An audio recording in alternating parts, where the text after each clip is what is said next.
Yeah. So sorry for the late start. So yeah, let's get started. So small review from last time. So this is what we derived from last time. So we derived this Fourier series representation of any periodic signal last time.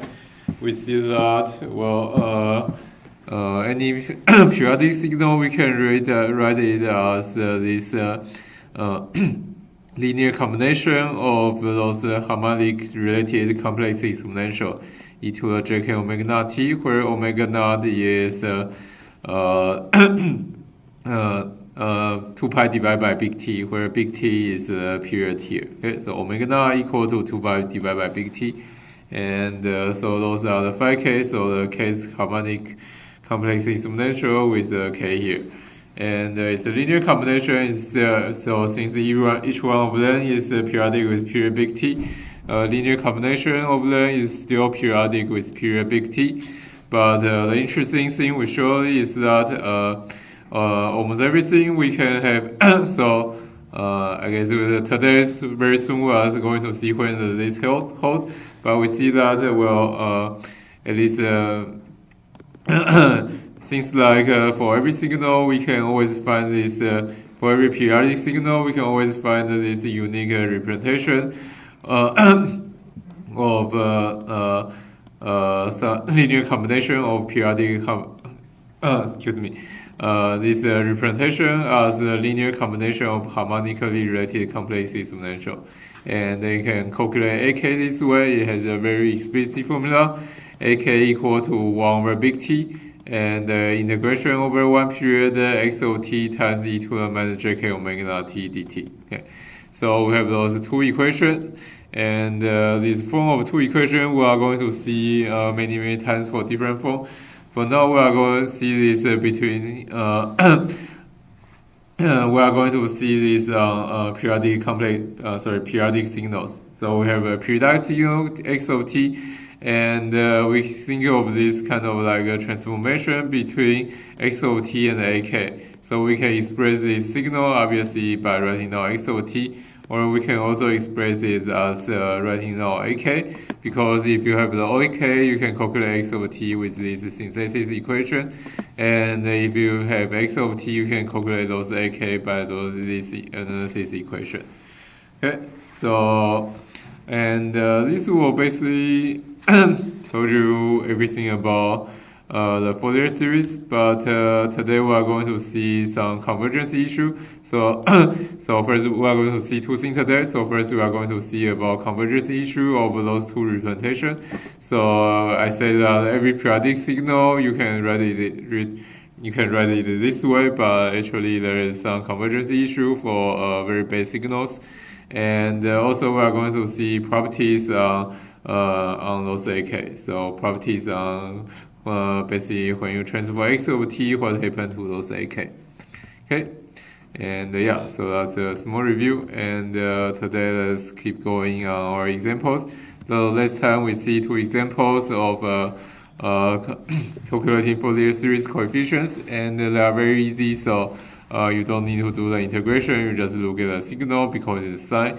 It's very easy to break sign into complex exponentials, and you read the coefficient here, and you get your a1 and a minus 1. And another example, you have more sine and cosine, and once again you break sine and cosine into complex exponentials, and you just collect the coefficients between your complex exponentials, and yeah. So this is an example of your Fourier series. And now we start going to the first example. And I guess this is one of the more famous or used example in our Fourier series Fourier transform quadrant. Okay, so this is the block wave, the block wave signal, and here we are going to calculate AK actually by doing integration. So the signal looks like this. It's a block wave because, well, it has a whole bunch of blocks and it keeps coming back, so it's a block wave. And yeah, so the signal is like this. It's periodic period big T. So every big T repeats itself, and for every big T, it has one of those block waves where between, so we have another parameter T1. So between minus T1 and the big T1, the signal is 1, and otherwise it's 0, and it's repeat every T. So every big T. So this block center at 0, this block center at T, this block center at 2T, etc. Okay, and as we say, we are going to calculate AK by just doing brute force formula. So we have the AK formula written here. AK equal to 1 over T integration over period big T, x of T e to the minus JK omega T dt. And so here you can choose where do you want to place your 1 period. So maybe, so if you do it more straightforward way, you place it between 0 and T. You can integrate it from 0 to big T, or you can shift it around. And we pick one of the integration range that we think is most easy. That we think we can pick between minus T over 2 to T over 2. So we integrate over one block here. Okay, so we pick this integration range to be minus T over 2 to T over 2. And yeah, so basically you can do this calculation, and it's going to be a little bit different depending on your K here. So first we calculate a case where K equals 0. So for K equals 0, then the integration is very easy. So you integrate over this period. Oh, sorry, I forgot to type the minus sign. Okay. Let me fix it quickly. So integration minus T over 2 to T over 2. And where is... Oh, sorry, I didn't connect this. And what happened to... Yeah, this. And this.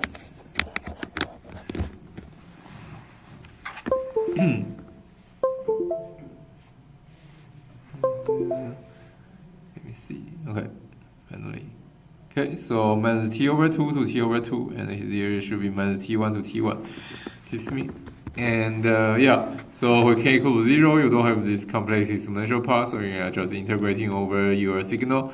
And then you see the signal is non-zero only between minus T1 to T1, so you are just integrating 1 between minus T1 to T1. And so this integration is 2T1, and A0 is 2T1 minus T. And for K not equal to 0, then the integration look like it still only has value between minus T1 to T1, because well, your x of T is 0 outside of those range. And so you have this 1 over T integration minus T1 to T1, then you have your complex exponential part e to the minus JK omega naught T dt. Okay, and this thing okay, so this thing, if you integrate over 1 period, is 0, but you don't integrate one full period big T. So this thing, you just plug in the formula. So you have this minus JK omega naught. Yeah, so you have this 1 over minus JK omega naught from this integration, and the big T from this big T here.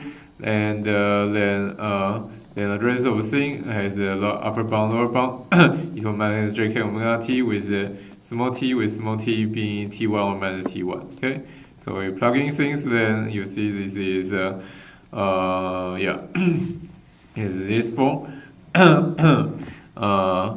So you have minus e to the minus JK omega naught T1, and excuse me, sorry, you have e to the minus JK omega naught T1, and e to the minus JK omega naught T1, and for the lower bound you have e to the plus JK omega naught T1. So it's those two complex exponential, and you deal with the minus sign and the J, and you can return it in this form. So it's a difference between e to the plus something and e to the minus something, and then you have this 1 over 2J here, then it becomes sign. Okay. And anyway, so you sort all the things, so this thing become those part become sine K omega naught T1, and the other part are a whole bunch of constants except this big K here, small k here. Okay. And yeah, so this thing, I guess the important part is the K. So dependence on K is you have sine K something over K. Okay. Okay, because this thing is indexed by K here. And yeah, so omega T1, omega naught and T1 are basically big T and T1, and those are coefficients determined here. Okay, and so so this is a recurring thing in this Fourier transform pair. We are going to see more example of this, but basically you have a block wave, then you do Fourier transform or Fourier series, then you get this sine something over something. Okay, here we have a sine k over k. And let's plot this sine k omega t1 over k pi function, and it looks like this. And well, it depends on what's your ratio between t1 and t, because omega naught is 2 pi over t. So this thing is basically 2 pi t1 over t. And so we we can have a different relationship between t1 and t, and the plotted this ak function look like this. And so this function we'll see later actually called sinc function. So it's sine x over x, and it look like this. Is basically it's kind of like a sinusoidal oscillation, but getting smaller when k gets larger. So you can see it from this form here. So it's like a sine k. So sine k is oscillating, but it's over k. So when k goes to plus infinity, minus infinity, this thing go to 0. Okay, and yeah, when k go to 0, when k goes 0, then basically you treat this as just omega naught t1 over pi. Okay. Okay. Yeah, so this is the example, and this is the first example where we actually do the calculation on AK. Okay, and if no question, then let's go to I guess the very mathematical part of today's lecture or this chapter is the convergence of Fourier series. Okay, and so basically this analysis and synthesis equation sometimes they don't totally work. Okay, and so we are trying to see characterize when does the Fourier series actually converge back, and what do we mean? So we think we start with a truncated synthesis equation. So remember synthesis equation, we have this ak e to jk omega naught t summing from minus infinity to plus infinity. And we think about how the summation goes to infinity, so we cut off with some big N. So we write down this series that's summing only from minus N to big N. Okay, and then want to see how this number converge to our x of t. So we write down this error function. That's so this is indexed by also this big N, this cutoff number big N, and so we want to see what's the difference between x of t and x big N. Okay, and so ideally we want this thing to become 0. Then we know our x of t converge x big N of t converge to x of t as n goes to infinity. Okay, so this is what we hope we get. Unfortunately, for many signal, we don't get En of t equal to 0. Okay. Yeah, that's because there are many weak signals. I guess there are signals that is actually equal to 0, but we want to be a little more generous in our convergence condition. So we actually don't require this thing to totally go to 0. We have this weird condition that we require for saying our Fourier series converge. That is, we say the energy of those errors equal to 0. Okay, so we can define this energy. Okay, so this is not actually the total energy of the signal, because the total energy of the signal, as we said before, in chapter 1, if you still remember, should be integration from minus infinity to plus infinity of the absolute value square. But this is a periodic signal because x of big N, x of t is periodic, and all those signals are periodic. And the periodic signal, you don't really get the energy to be 0. Okay, so we just say the energy of one period, and yeah, so we want this energy of one period to be 0. This is weaker condition than saying this thing is 0 as big N goes to infinity.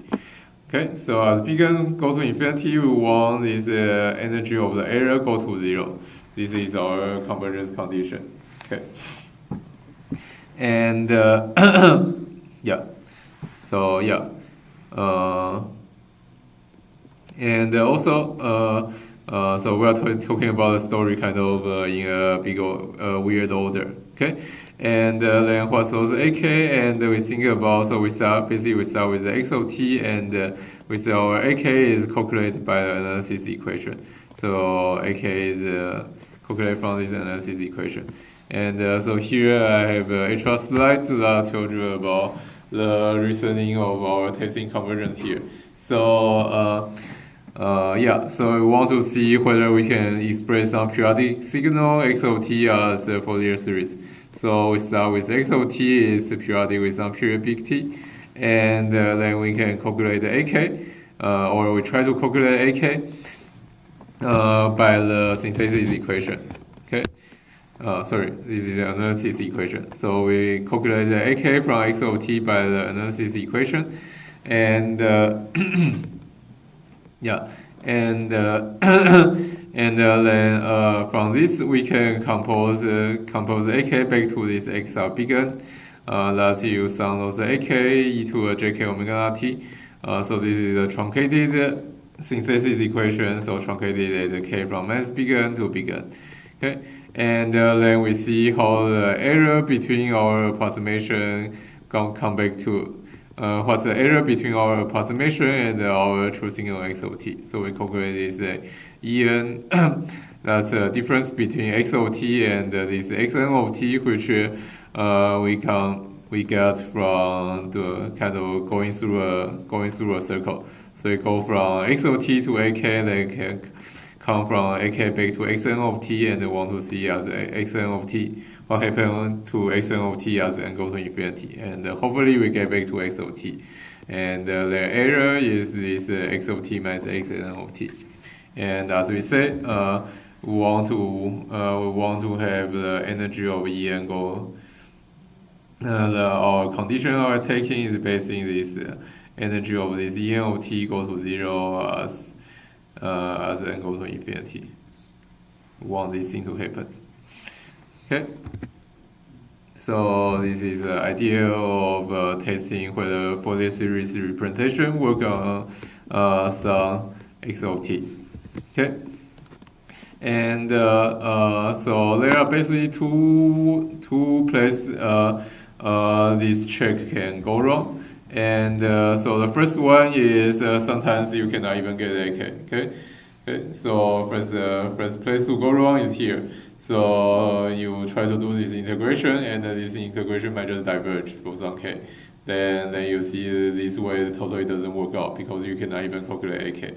And another thing that can go wrong is here. So maybe when you do all the calculation here, and then you try to say, then you try to calculate this energy of your error, then you see that the energy of error actually don't go to 0 and go to infinity. Then you think your Fourier series representation don't converge that well. Okay, yeah. So yeah. So that's what we say. So there are two things you can fail, two places you can fail. First is maybe the integration for AK just diverge, and the second one is your X over N don't converge to the XOT that well. Okay. And yeah, then we are just going to state some result without proof now. So there are some signals that we know are very good. They have very good convergence, with the meaning that this E is bigger and goes to 0. Okay, and so the first one here we just state is that if your signal is continuous, then we have the energy goes to 0. Okay, and there are two more conditions that will guarantee this is bigger and goes to 0. First is finite energy, and the second is actually three conditions. So you satisfy all those directional conditions, and then the series will converge. Okay.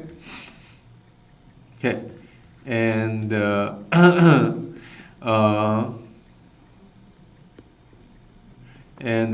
yeah, so as we said, the first set that's representable through Fourier series is finite energy, and we say this without proof. And is a signal that has a finite energy over one period. So it satisfies this. And something you would like to know.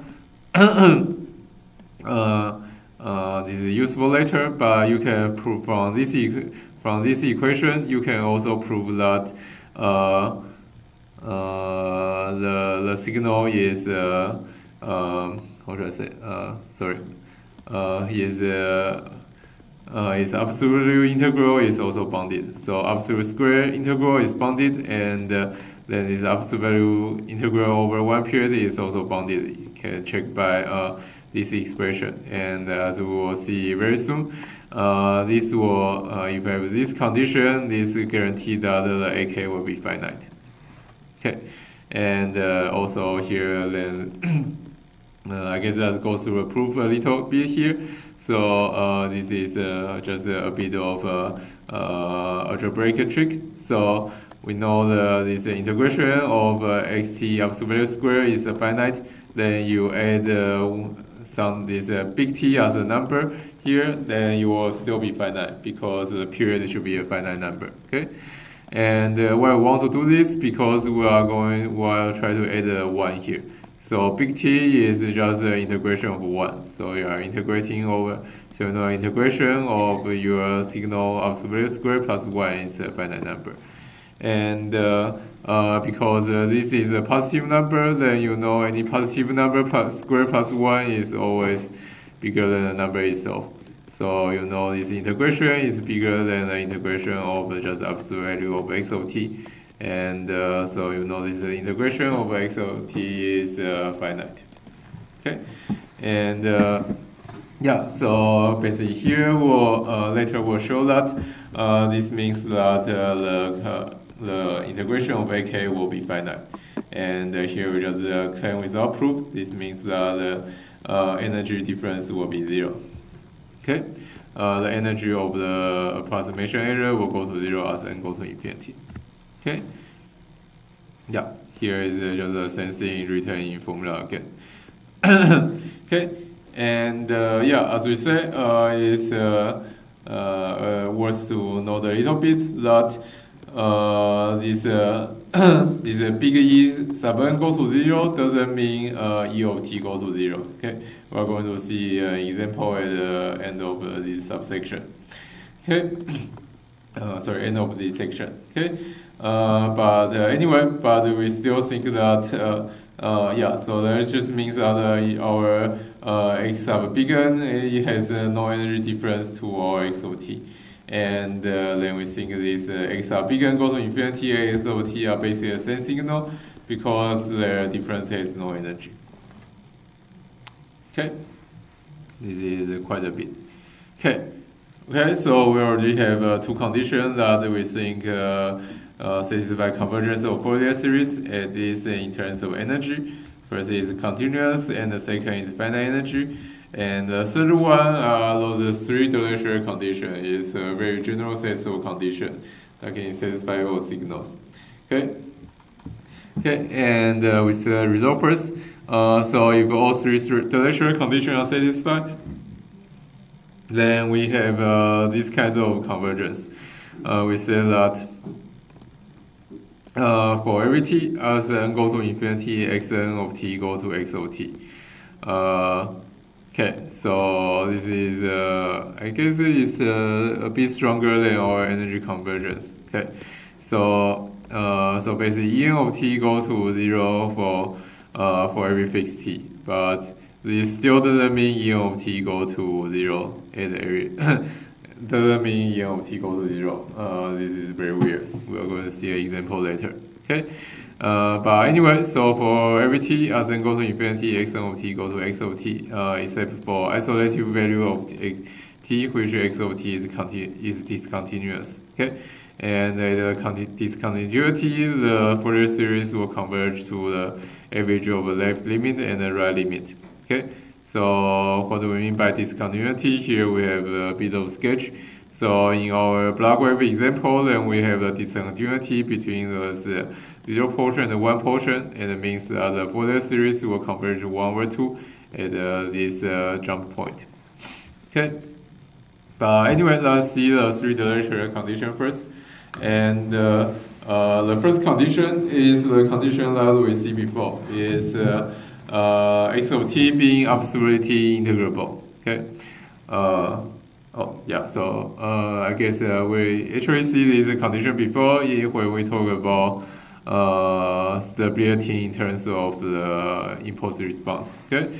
But anyway, absolutely integrable. I guess it's a little bit different. So it's absolutely integrable over one period. So absolute value of x of t integration over one period is some finite value. Okay, and here prove that this guarantee that AVAK is finite because you can take absolute value of AK and then it's this absolute value is the integration of this absolute value of x of t e to a minus jk omega t. But when you take absolute value, then e to a jk omega t, because it's just a complex space, it goes out.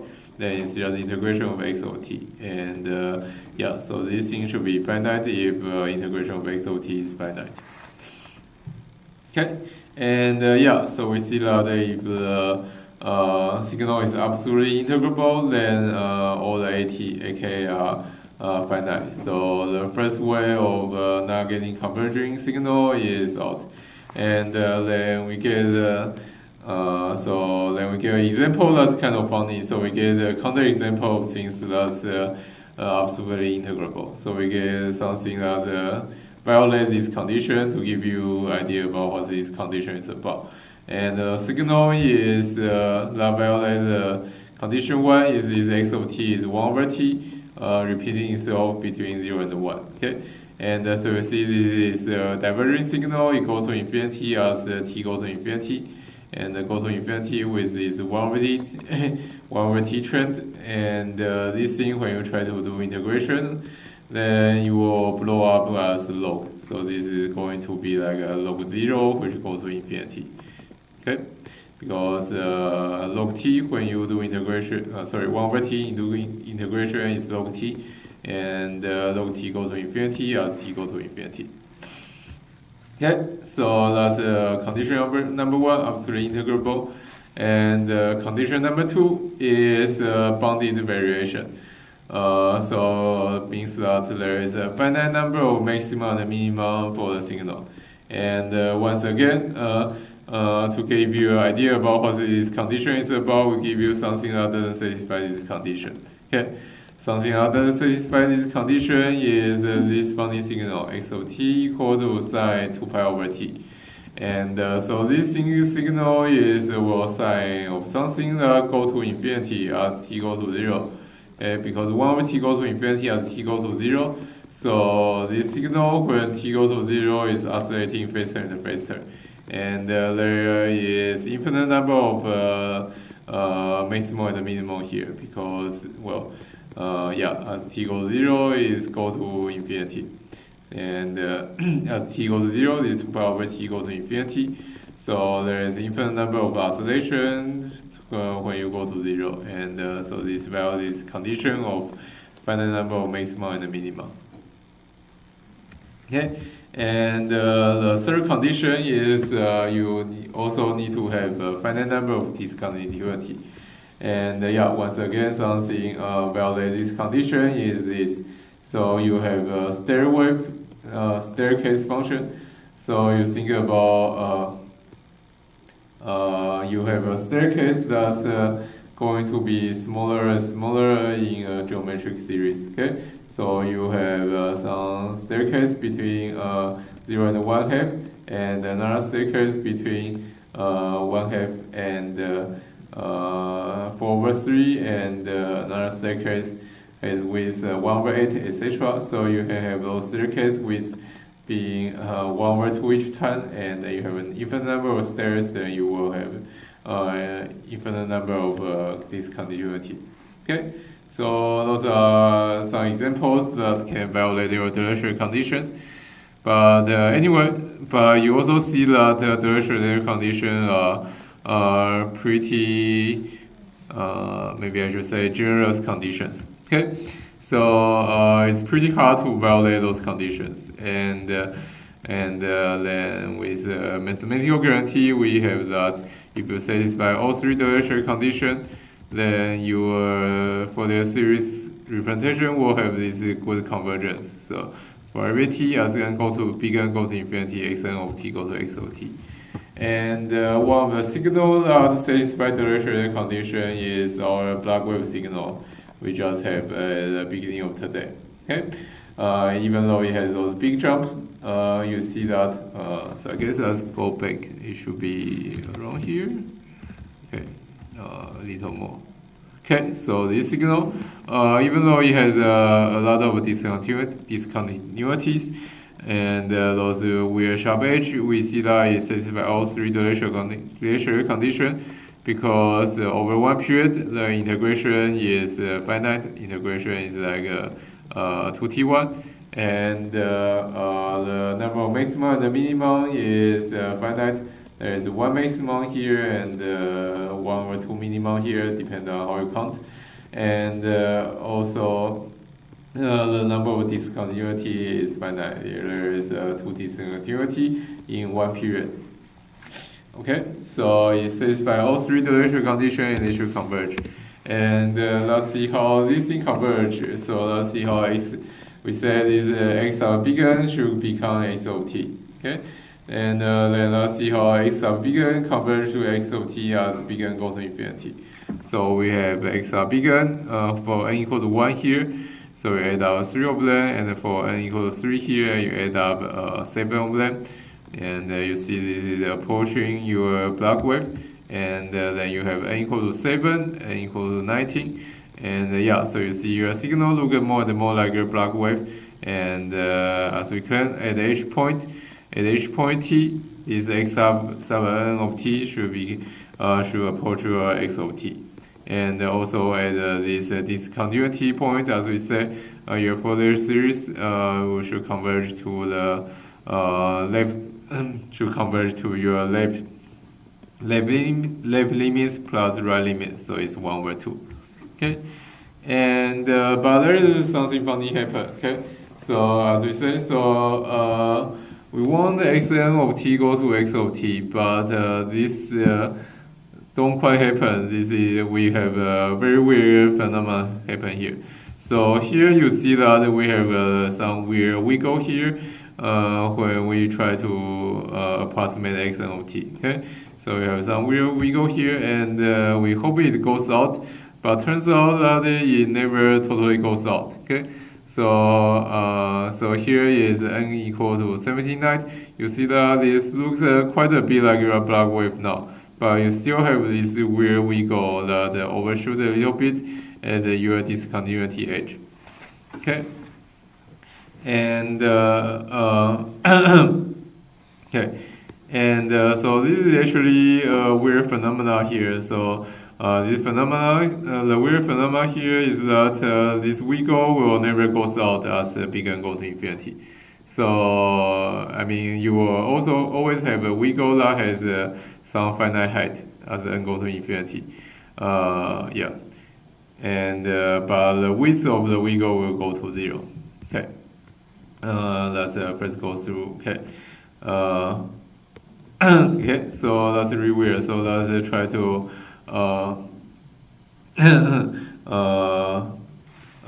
recall what we have for this signal. So we have those two weird discontinuity points, and we know at precisely those 2 points, we have that x of n will exactly be one half of the sum of each side. So it's the average of each side. And for all the continuous points, if you fix one point, say t at t1, then we can guarantee that as n goes to infinity, x sub n of t1 goes to x of t1.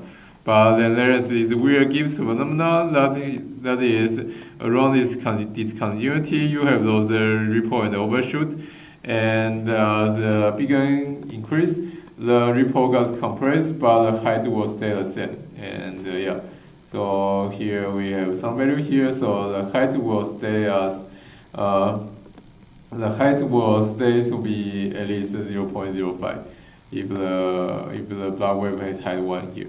Okay, and this don't actually contradict the thing we said before. Okay, so here we have two equations that we say are both true. Okay, so we say we fix t1, then so we fix any t. So for any t, then say t equal to t1. As n goes to infinity, x of n goes to x over t. But we also say for every n, then there is some t such that xn of t minus x of t is repo point greater than 0.05. And this is okay because this is some weird thing in calculus that you change the order of your limit, then your value can be different. Okay, so you see here, although you are both taking a limit of you are both calculating x of sub big N, subtracting x over t, but if you take the quantifier of your n and t in different order, then you get a different result. And what happens is that those ripple will get squeezed thinner and thinner as t goes to infinity. So if you fix any point of t1 here, you can squeeze the ripple to be thin enough such that your t1 is not affected by the ripple. But the ripple will always exist at some point. And also, if you calculate the energy of the ripple, then it should go to 0. Okay, so this is weird ripple effect. We still think that for the series representation converge to our block wave signal, even though they will always look different with this ripple. But we think the difference in the energy between the two signals is energy of the difference between the two signals goes to 0 as big N go to infinity. Okay, and so in this sense, I guess both Fourier and Lagrange is correct.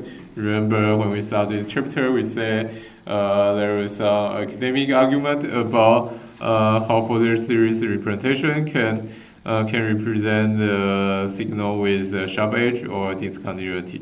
Okay, and then we see that the answer is both yes and no. Okay, so if you think about those x sub n of t and the difference between x sub n of t and x of t, as n goes to infinity, they will never be truly equal because you have those ripple at the discontinuity edge. But if you just want to care about the energy between the difference, then you can treat those two signals as the same signal. Okay, and yeah, so here is a slide that concludes or we talk about the convergence of Fourier series. And so the first thing is some signal don't have a convergent Fourier series. And that can happen at 2 points. Either your synthesis equation can, your analysis equation can fail, or your synthesis equation can fail.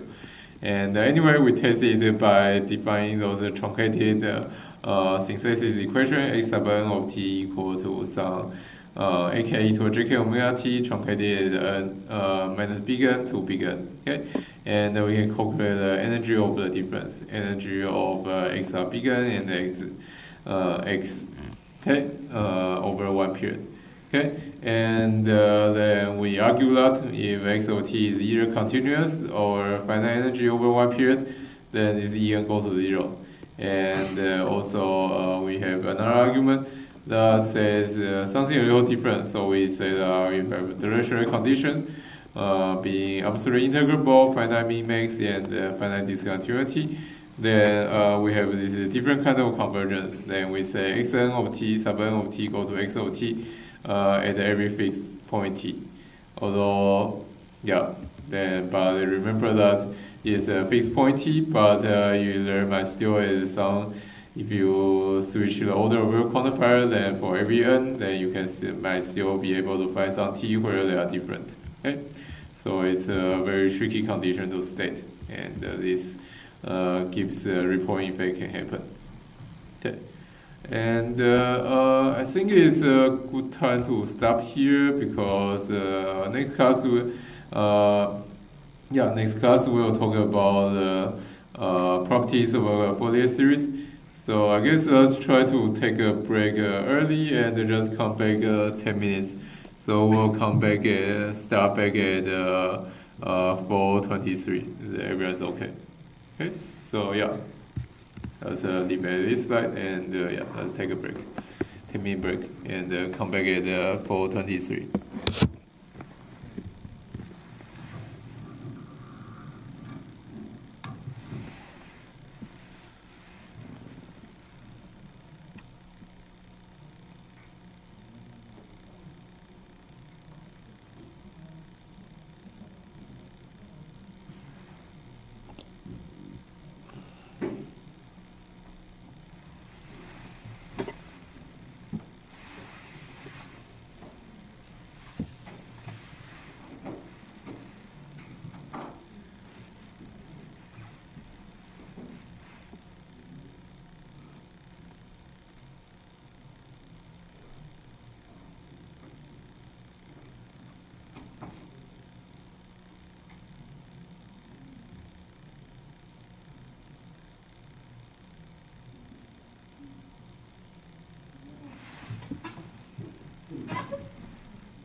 Okay. Hello. Hello. Okay. I guess let's get started again. And yeah. So we just finished this very mathematical analysis of Fourier series. So this is property analysis, and now we are going to do some more calculation heavy analysis of the Fourier series. So we are going to talk about this property of continuous time Fourier series. And before we talk about properties, so once again we talk about what's the Fourier series. Oh, I guess here we introduce this notation. So we have seen that. So if our signal is convergent, then we can transform back and forth between our x of t and the low set of ak. And so we write in this notation to mean that this set of number AK here is in correspondence to this XOT. So AK is the Fourier series coefficient of XOT, and is this notation XOT, double arrow Fs, and for Fourier series and AK. And once again, we have those reminder of those most important equation for Fourier series representation. So synthesis equation, calculate the XOT from AK, XOT equal to summation K, AK e to the JK omega naught T. And also the analysis equation, where you calculate AK from XOT is AK equal to 1 over big T, integration over 1 period big T, XOT e to the minus JK omega naught T dt. Okay? And so what do we mean by properties of Fourier series? Basically will mean that when we do some transformation on XOT, then what happened to AK? Okay, and we are going to see a lot of that. And first of them is linearity. So the Fourier series representation is linear, means that if you have two different signals, XOT and Y of t, and XOT Fourier series transform to AK, and Y of t Fourier series transform to some BK, then then you have another signal that's a linear combination of X and Y. So this is a big A times X plus big B times Y. Then the Fourier series coefficient of Z, we call it CK, then it will be the same linear combination between AK and BK. So it will be big A AK plus big B BK. So, okay, so it's very nice. And this can be easily proven from those two equations. Okay. So I guess basically you can calculate CK from this equation, and then you'll realize that this integration is basically linear in this XOT. Okay, so it's pretty direct. 3.39. Okay. And if you can do linear combination of two things, then you can do it with 3, 4, 5, 6. So you see that also arbitrary linear combination of the signal, you get an arbitrary linear combination of the coefficient. Okay, so that's very nice for the series representation, has linearity. And then the second property is time shifting. So what happens when you do apply a time shift to your signal XOT? So XOT has coefficients AK, then what is for the series coefficient BK correspond to X of t minus t0. Then then we can do, once again, we can do direct calculation here. So BK is 1 over t, integration over big T, X of t minus t0, e to the minus JK omega naught t over t. Okay? And so we have this equation that we want to express this as basically AK. So you do change of variables, so tau equal to t minus t0. Then you have x of t become x of tau here. And then you get HR t0 in your exponential. And because this e to the minus JK omega naught t naught is independent of the integration tau here, so you can move it outside integration. Then you see this integration here is just the same integration for AK, except you call t, instead of calling t here, small t here, you call it tau. But t or tau are dummy variables, so it doesn't matter. So this integration here is just AK. Then you see that BK is just AK times this HR phase vector e to the minus JK omega naught t naught. Okay, so BK is e to the minus JK omega naught t naught when you time shift. So for every k, you get the same phase. Okay, it's a very nice property. So you shift the whole signal by t naught, then every coefficient got shifted by the same phase e to the, I guess it's different. Okay, so it's depend on k here. Sorry. So every coefficient got shifted by e to the minus jk omega naught t naught here. Okay. Yeah, so I guess I should highlight here. So it depends on k is here. E to the minus jk omega naught t naught. So the higher your k is, the more shift you get. Okay. And so the time shift and kind of naturally, then we also talk about time reversal. Okay, so these are the changes we have on independent variable. So time reversal, x of minus t, Okay, and the derivation here, we do this in a bit of funny way. So we do this on synthesis equation because it is in enough. So we write x minus t as the synthesis equation. So you change t to minus t. So this is your summation a. Instead of sub k, we call it sub n.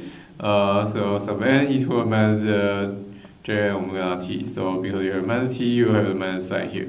And then you just do a change of variable from this m to k. So your summation k still minus infinity to plus infinity. Then the a sub n becomes a sub minus k. Then you still have your e to a jk omega naught t here. And so by just reading this formula, so this thing should be summation bk e to a jk omega naught t. Then you see that bk equal to a minus k. Okay. So the bk corresponds to this x minus t is a minus k. Okay, so you basically flip the index on k, you get h minus on k.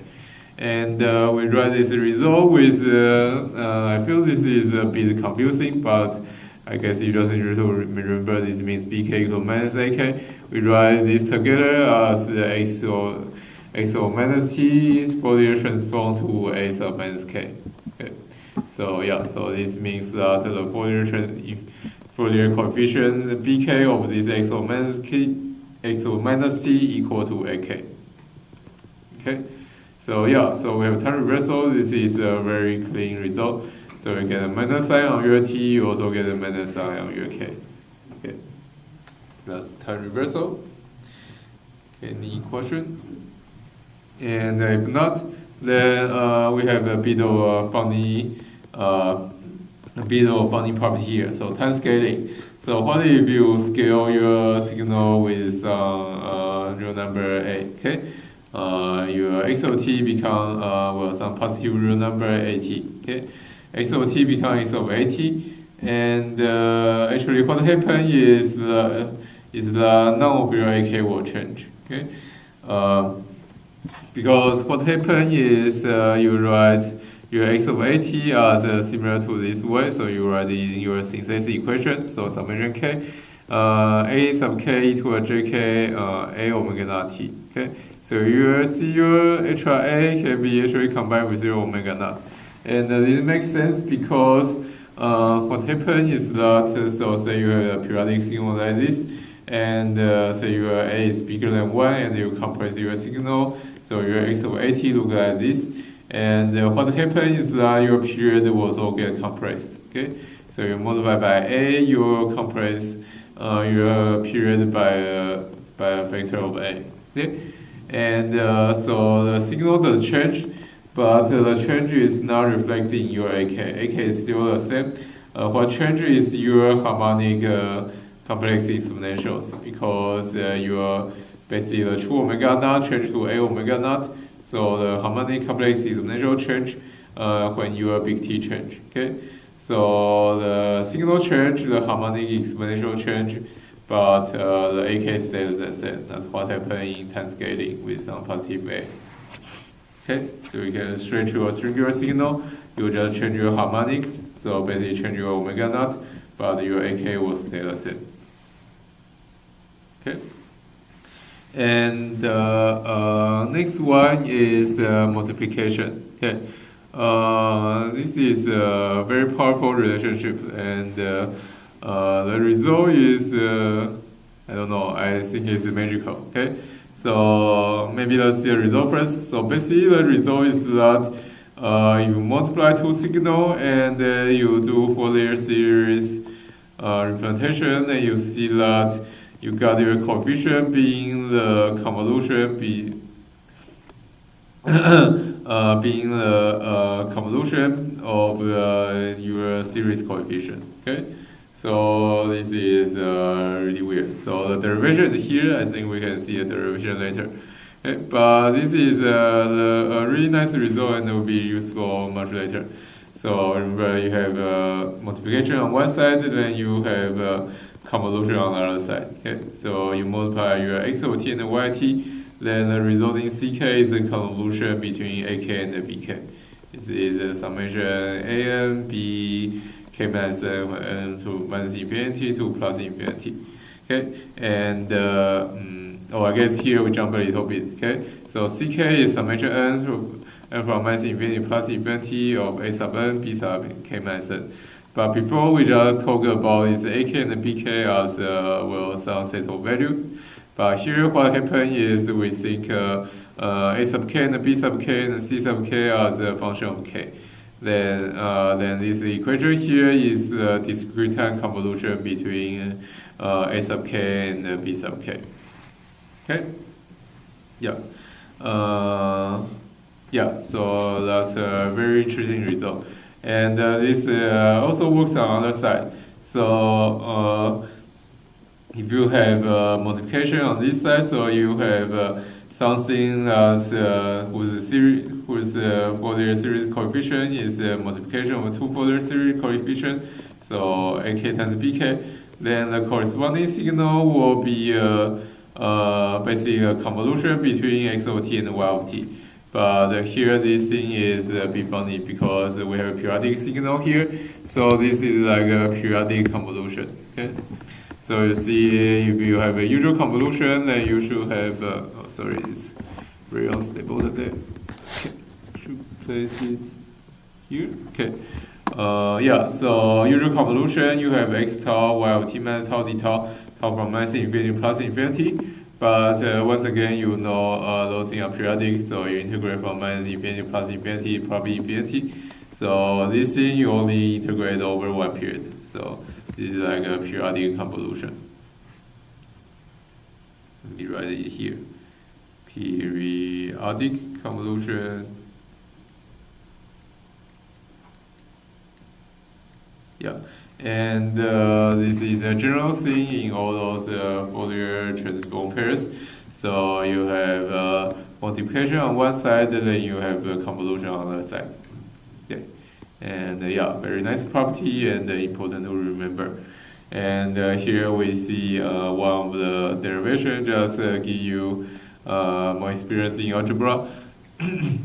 So x of t times y of t, and here we use the synthesis equation. And x of t this is summation of an, and y of t we use a different dumb variable, so summation was b sub l. And you multiply together, you just have those two summation multiplied together, and you can put the summation sign outside. So you have sum n, sum l. This we have done basically nothing. And an, bl here, and this exponential you can combine them together. So exponential j to the n plus l. Okay. And then just do a change of variable. So we define k equal to n plus l. So this is e to a j n plus l becomes e to a jk omega t. So this is what we want. We want to put this in a form of a synthesis equation. So we want e to a jk omega t. And what we do is we replace l with k here. Okay. So L become k minus n. So L become k minus n, and k minus n. Then we think what's k minus n. The range of k minus n is sorry. So that's L, and the range of k is still minus infinity to plus infinity. Okay. Yeah. So k is n plus L, and k is still plus infinity to minus infinity, and I guess that's for every n, because the summation k is in summation n, and for every n, because L is minus infinity to plus infinity, k is still minus infinity to plus infinity. And then finally we do a change of order summation again. So we have a summation k here, then we see we have a summation here, then we see everything here. The things inside here are the only things depend on n, okay? Because this doesn't have n, and the summation k obviously doesn't depend on n, okay? So summation k from minus infinity to plus infinity, and then we have this thing that will get rid of n because n was a dumb variable that gets sum over inside this whole expression. So summation n minus infinity to plus infinity, and b of n minus k minus n, and you compare this to the synthesis equation you should have for your ck, then you see that this whole thing should be ck here. Okay, excuse me. Yeah. So this should be ck. Yeah. So that's our multiplication formula. So ck, this is summation k, ck equal jk omega t. So this is a synthesis equation for xt, yt. Okay. Yeah. And maybe we're a bit slow. Okay. And then let's go back to a bit about the time reversal. So we're going to talk about a lot about some of the symmetry. Okay. I think this is quite interesting. So this is the conjugation and the time reversal symmetry. Okay, and those will pop up over and over again for different form of Fourier pairs. But anyway, so I guess this is already seen. Okay, so you have x of t go to ak, and x of t go to ak, and so what we want to know is what happens if we have x star of t, and yeah, I think in previous slides we've seen this. So basically, you take a complex conjugation of this whole equation, then you see that yeah, we have to do this derivation before. Then we see that the complex conjugation of x of t should have its Fourier series coefficient with bk equal to a star minus k. And then we see that if xt is real, then ak equal to a star minus k. And I guess this equation is what everything. Okay, so x of t is real, then a sub k equal to a sub k equal to a star sub minus k. And we can also move the star a little bit around, then we have f minus k equal to a sub minus k equal to a sub k star. Okay, and yeah, so this equation is what happens when we try to conjugate the signal. So you conjugate x of t, become you will need to put a minus sign on k and put a star on your a. Means you take a complex conjugation. Okay. And yeah, so and also from here you can derive what happens when x of t is real. You have ak equal to a of minus k star, and this means a0 is real because a0 will equal to a0 star, and also the absolute value of ak should equal to absolute value of a minus k. Okay, so that's about conjugation. So you take a negative sign on your imaginary part of your signal or ak, and then we can combine this with time reversal to get some interesting result. Okay, so first we think about what happened to what can we get with time reversal symmetry. Okay, so we already derived that x of t, if x of t is ak, then x of minus t will have the coefficients a of minus a sub minus k. Okay, and then we think about what happened to signal that has symmetry with respect to time reversal. And those signals are even signal and odd signal. Okay, so first signal is, so what happens if your signal is even signal? Then even signal is a signal such that x of t equal to x of minus t. And then this means ak equal to a minus k. And we call ak even. Okay, so basically we're already thinking ak as a signal index, like a signal with an independent variable k. Okay, so we think ak as a signal or function with independent variable k. Then ak equal to a minus k means that ak is even.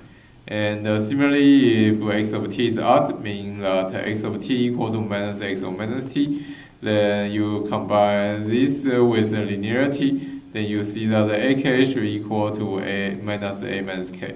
So we see that ak is also odd. Okay, so those are nice results to remember.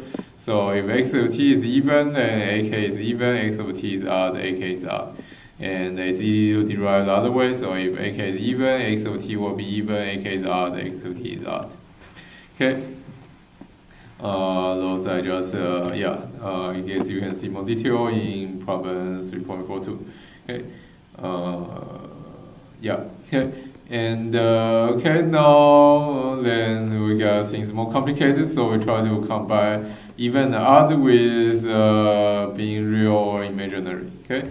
So we think about being real or imaginary as well, some symmetry respect to conjugation, right?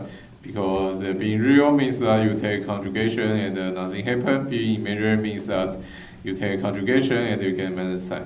And anyway, the first thing we can derive is that if x of t is real and even, then your ak is also real and even. Okay, and I guess our derivation here goes like this. So ak, because x of t is even, then ak is already even. Okay, so we know that ak equal to a minus k.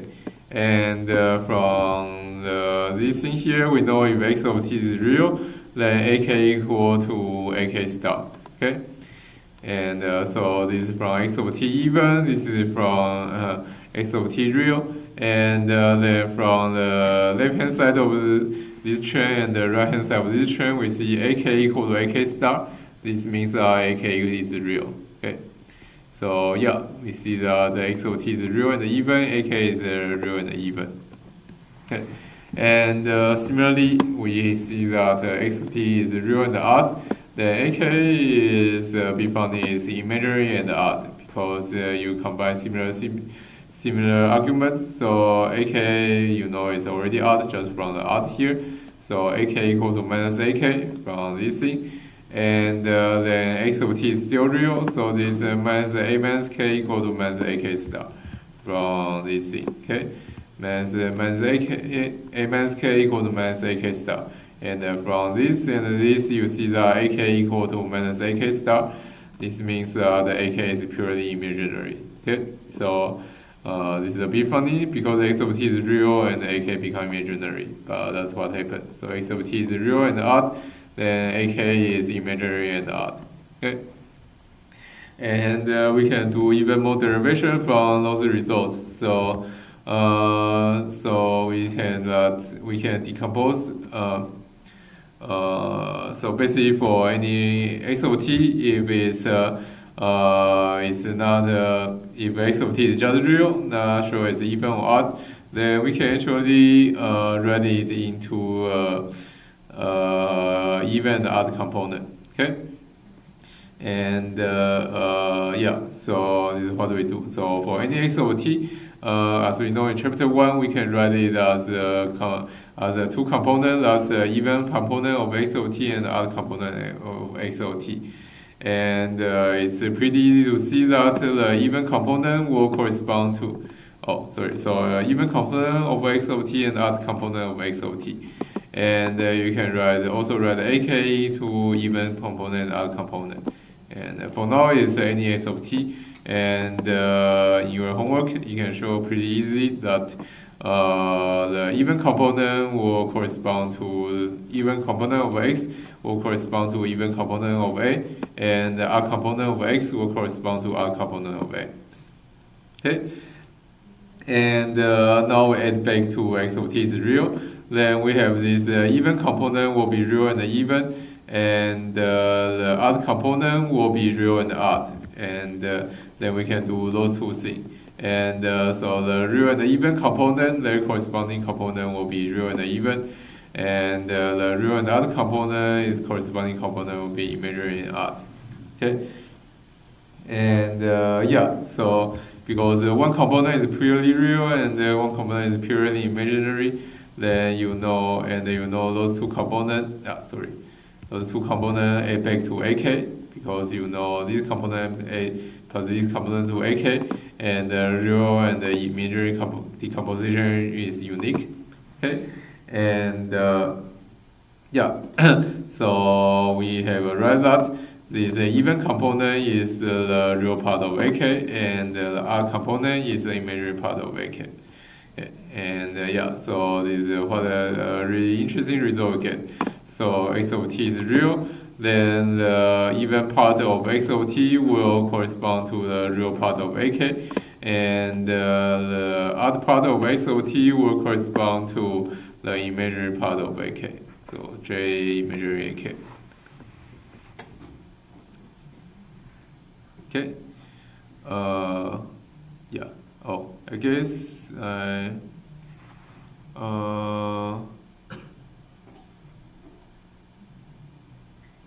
I guess here I'm writing a bit of inconsistent.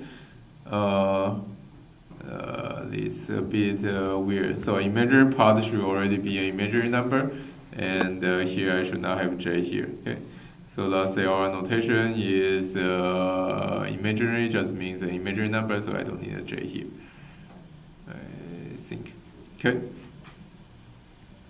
Yeah. So x of O corresponds to ak or equal to imaginary ak. Okay. Yeah, so this is an interesting result you can derive from considering conjugation and time reversal symmetry on real signal. Okay, and if not, then let's go to another property, that's possible relation.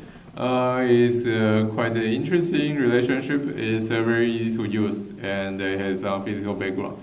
And the relationship is that if you think about the average energy of your signal in one period, so integration is x of t squared divided by 1 period, and it should be equal to the total energy of your Fourier series coefficient. So absolute value ak squared summation over ok. Okay, that's the possible relation. I guess it's so energy on one side equal to energy on the other side. And it's a bit hard to remember, just you need to remember t divided by 1 over t here. And I think it's also a bit annoying because this relation will depend on our convention of Fourier series transformation. Okay? Remember a long time ago we said the synthesis equation and the analysis equation, different book would like to write it in different form, and this is a bit dependent on that. So, but anyway, this is the correct relationship for the notation in our book. And this is called energy preservation because, well, as you see, you have energy on one side equal to energy on the other side. So, this also has some physics motivation, but I think we can skip it. Okay. Okay, then let's go to the last property before we go to the table. The last property is a bit funny because I guess it is a parallel property, and one of them is I think it's a bit problematic. Okay, I guess let's start with the one that don't have a problem. So first one is you have x of t and Fourier transform of ak, then you think about what's the Fourier transform of dx dt. Okay, so you take a differentiation of your signal. Then what happens is for every k you get HR constant in front, you get jk omega naught in front. Okay, so you become jk omega naught ak. So bk equal to jk omega naught ak for bk correspond to dx dt.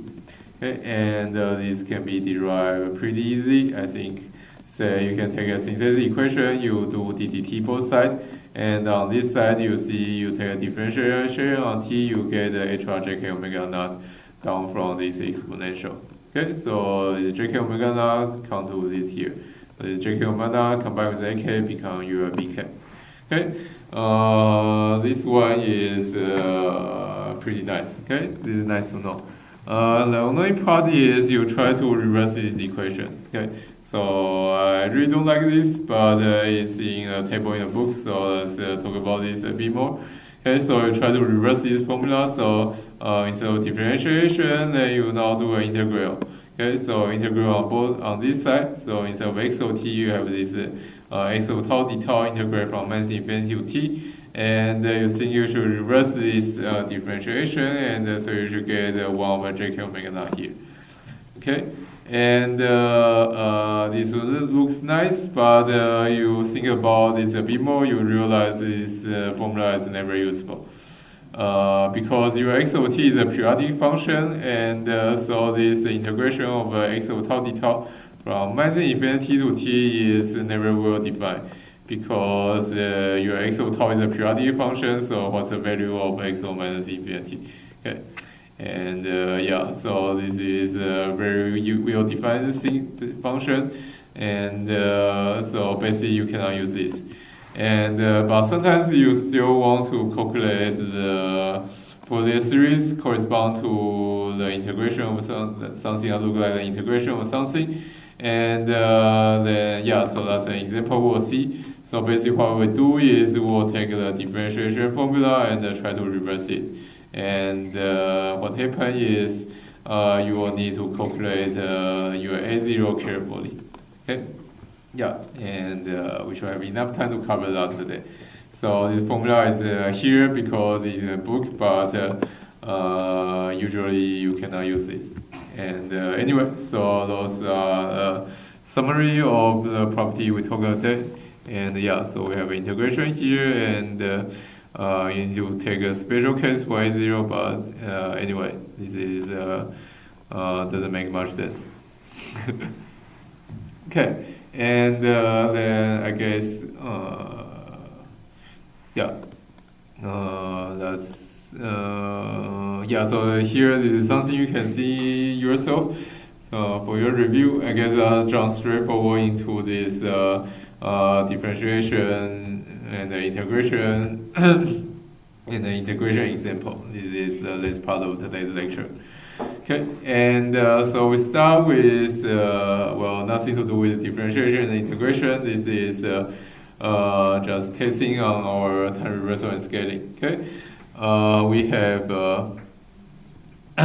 so the question is we want to find the Fourier series coefficient of this signal. Okay, so this signal does kind of look like bar wave, so it's between 1/2 and -1/2. And it has this period 4. So from -2 to 2 is this weird shape, and it keeps repeating itself. Okay, and then we look at this and we compare it to a signal that we think it looks a lot like our block wave signal. So starting the start of today, we talk about this signal is block wave. And we know its Fourier series coefficient. This block wave that's between 0 and 1, and it has a block width that's -T1 to T1, and the period is big T. Okay, and then we see that we can make this signal look like this signal if we do a shift. So first we need to shift the height. So first we need to pick the period T1 and the big T to be same as the T1 and big T here. And so big T here is 4 because from -2 to 2 is 1 period, and so we can pick big T equal to 4. And T1 is the width of the block, so T1 should be, T1 is 1/2 of the width of the block. So width of the block is 2, so we can pick T1 equal to 1. Okay, so T1 equal to 1 and BT equal to 4, then it will look a lot like this, except we need to do some shift and a time delay. So we do actually, yeah, I think it's actually a time, time delay. So you delay this block by this block or every block by 1 period. So instead of starting at -1, you start at 0, and also you shift the signal all down by 1/2. So instead of from 0 to 1, you have from -1/2 to 1/2. Okay, so you see that by just picking T equal to 4, T1 equal to 1, and doing some linear transformation, some time shift, and adding a constant to your x of t, you get g of t. Okay, so g of t equal to this thing. Okay, and then we try to get the coefficient of g of t from the coefficient of x of t. So coefficient of x of t, we write it here again. So we already calculated it today. It is sin k over k function. Okay, and sin k something over k something function. Okay, this is our AK, and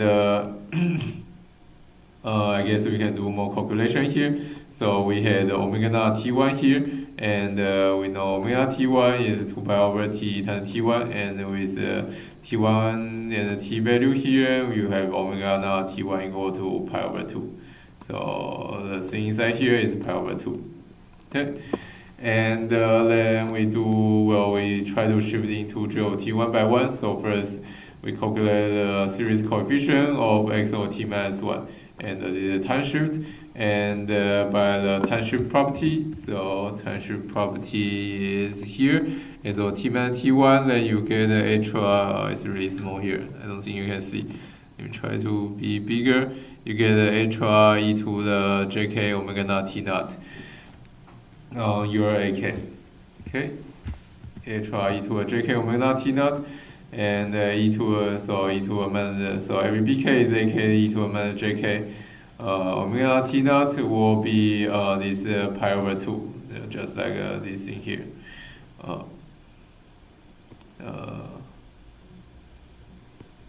Yeah. Okay. Oh, yeah, jk omega naught is 2 pi over t, and T naught is 1. Yeah, wait. I think it's a bit weird. Oh, sorry. And yeah. Yeah, omega naught is 2 pi divided by omega naught is 2 pi divided by 4, so omega naught is pi over 2. Okay. Anyway, yeah, so that's a BK, and we try to view this as a linearity. So we have this signal XOT minus 1 adding a signal that's just minus 1 over 2, and it's very easy to see that the Fourier series coefficient of minus 1 over 2 is 0 for every k not equals 0, and just because it's constant, you only have the constant component, that's just minus 1 over 2 for k equals to 0. Okay? And then by linearity, you add the coefficient of this and the coefficient of this, then you see that for k equals 0, coefficient of your GOT is A0 minus 1 half for k equals 0, and AK to a minus JK pi over 2 for k not equals 0. And then you plug in AK here, then you see that this is 0 for k equals 0, and this sine pi k over 2 over k pi times e to the, this extra factor e to the minus jk pi over 2. Okay, so that's how you use the property to find the Fourier series coefficient for this function. But obviously you can also do this by just doing integration again. So here is we are trying to be smart to use the properties to get the Fourier series coefficient of this signal. Okay, and then the next signal will be this integration differentiation property that we talked about. Okay, so we are trying to find the Fourier series coefficient of this signal. This is a weird triangle signal, and so it has the same period for the GOT as the GOT we just calculate, and so its period, so you see that it's one period between minus 2 and 2, and then it's the triangle signal, so it's a slope of minus 1 between minus 2 to 2, minus 2 to 0, and a slope of a slope of minus 1 half, and a slope of plus 1 half from 0 to 2. Okay, and so how this we call this signal x bar of t, and think is Fourier series coefficient ek. And so how this is related to GOT is that you take a differentiation of this signal, you see that it is g of t. Okay, so if you take a differentiation of x bar of t, then you see the slope is minus 1 half, correspond to minus 1 half here, and this slope plus 1 half correspond to this slope plus 1 half here. Okay, and okay, so that's the relation we have. And but if you want to use the integration formula, then you get into trouble. So you think about, you feel like integration of this signal kind of look like this, but but what is minus infinity mean for periodic signal? Okay, and but anyway, but we know what's true, must be true, is that you take differentiation of GOT is becoming x bar of t. Okay, so we try to use that, and the relation in reverse to get the coefficient ek for x bar of t. Okay.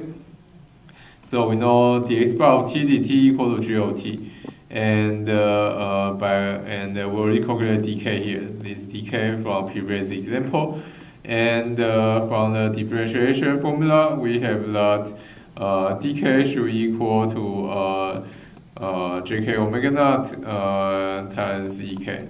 So let's go back a little bit. So we have jk omega naught jk omega naught times ak. So we have extra jk omega naught, and I guess we should write here that for this thing omega naught equal to 2 pi divided by big T equal to pi over 2. Okay. And omega naught T1 equal to pi over 2 because T1 equal to 1. Okay. And so anyway, so JK omega naught is pi over 2. And oh, sorry, it's already is here too. I guess let's erase this. We'll think about that later. Yeah, so and omega naught equal to pi over 2, and dk is e to a jk omega naught ek. And so we try to reverse this, then ek should be dk divided by jk omega naught pi over 2. And then you plug everything, it should be this thing. But you see that you cannot get ek from dk by this formula when k equals 0. Because k equals 0, you have dk equals 0, and let's check out dk equals 0. Because you are being a differentiation of something, then because the signal is periodic, then the differentiation must have its average being 0. Okay, and so dk equals 0. We check out it's just a sanity check. It check out. But unfortunately, then we try to get ek, then we have 0 divided by 0. We don't know what's that. Okay. And but that's not a problem. We basically find ek by just doing the analysis formula. So we know ek is just the integration, the average, basically the average of this signal. So we just integrate this signal over one period and divide by the period. Okay. So the average of signal, because it's oscillating, is this wave between 0 and 1, and it's very easy to see that the average of the signal is 1 over 2. Okay. So average of the signal is 1 over 2, and then you find out that E0 is 1 over 2. Okay. And then we have an extra slide. So I guess to emphasize that E0 really has nothing to do with this dk, we kind of draw an extra example here. So we have x bar here, then we can think about you have another signal that's like s prime of t, and it's a triangle wave between 2 and 1, like this. Okay, then you see that because the differentiation doesn't care about, so basically s prime of t is s bar of t plus 1. Then because the differentiation doesn't care about the extra constant you add, so the s prime of t still also have its differentiation equal to g of t. So yeah, so this is basic calculus. You add your signal by any constant, you have the same derivative of your signal. Okay, so x prime of t, you try to find the Fourier series coefficient for x prime of t. Then you see that the calculation is very similar to what we do in x bar of t. And so in particular, for k9 equals 0, you will get the same coefficient here by just doing this inverse of differentiation. But for the constant coefficient, then you see that because you shift everything by constant, then the constant coefficient becomes 3 over 2 now, because the average of the signal becomes 3 over 2. Yeah. And so you see that this zero component, the DC component of this integrated signal, really has nothing to do with your differentiation, because when you take differentiation, you differentiate all the DC component. So the DC component can be anything, and then you basically just calculate it by the analysis equation that's doing integration on the signal you have. Okay, and yeah, so that's how you find the Fourier series coefficient for the integration of a signal. Okay, and yeah, and I think that's all I want to talk about today. So a bit of review. So we talk about in this class we talk about a lot of properties of Fourier series transformation. Fourier series representation, and yeah, in particular we have this weird weird trick involving reversing the differentiation formula, and also you can do like a time reversal linearity combination. I think linearity is very nice to remember. And yeah, so next time we're trying to catch up the schedule. Hopefully it will be enough. So we'll talk about Fourier series representation for discrete time periodic signal, and we'll go pretty fast because I think most of them is very similar to the continuous sine case.